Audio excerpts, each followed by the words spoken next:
លោកពុកទុកដូចជាព្រះសូរិយារីឯមេត្តាទុកដូចជាដួងព្រះច័ន្ទថ្លៃគុណលោកទាំងពីរព្រះអាទិត្យនិងព្រះច័ន្ទតែងតែរះនិកនិតគិតកូនប្រុសស្រីគ្រប់វិនាទីហេតុនេះកូនទាំងឡាយក៏បីខ្វល់ខ្វាយគិតអំពីគុណហេតុនេះកូនទាំងឡាយក៏បីខ្វល់ខ្វាយគិតអំពីបុណ្យក៏បីតបគុណតនជីវិតនៅជុំពុកតាតើអ្នកណាមួយ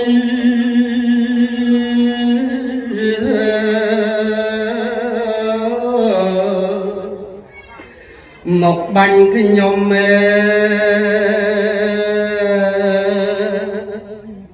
ខ្ញុំដើរតម្រង់ទៅដងទឹកដៃកន់ដៀតក្អមជាមួយនឹងអំរិតឡងស្នោក៏ក្រឹកណា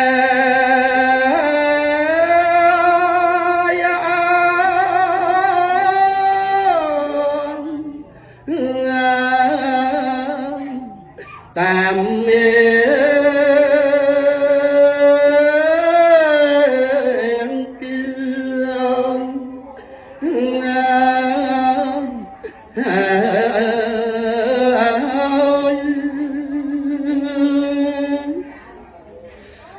រឿងហេតុពីអ្វីមកបាញ់ខ្ញុំ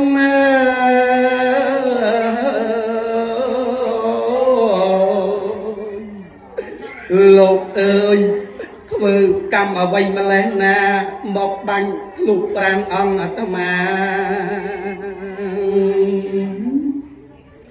ធាមដាបកាយា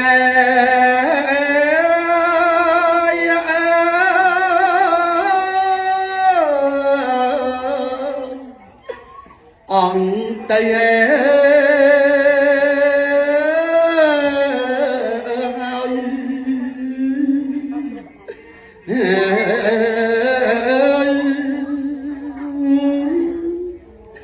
បើស្លាប់ខ្ញុំហើយគ្មានអ្នកណា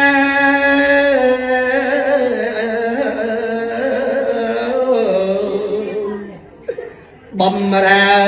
មេត្តាបិតាខ្ញុំឡើយស្លាប់ដល់ទៅ3អ្នកព្រះគុណហើយពេលនេះអញហើយ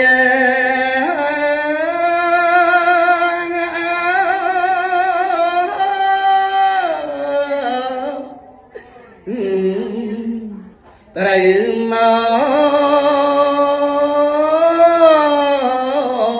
ករណា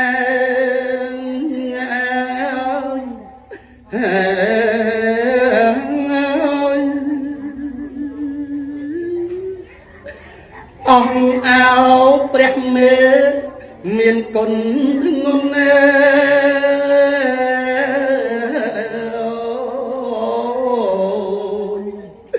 កូនបានក្តីទុកយ៉ាងនេះហើយមកជួយកូនផងណាព្រះមេអើយ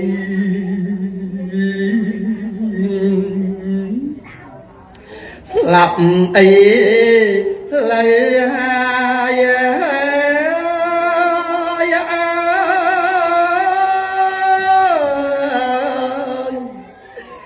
ណា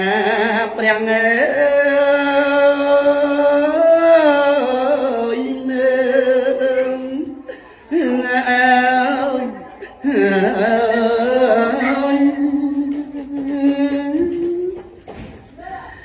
ធ្វើម្ដេច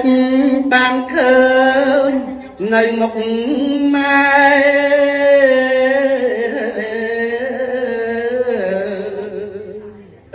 កូនសូមលាអ្នកម៉ែក្នុងថ្ងៃនេះហើយ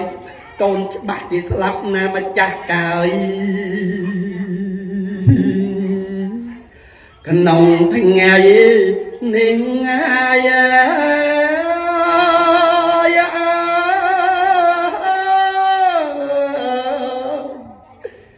ណាអ្នកងើយមើល ខ្ញុំសូមឧទ្ទិសដល់ទេវតា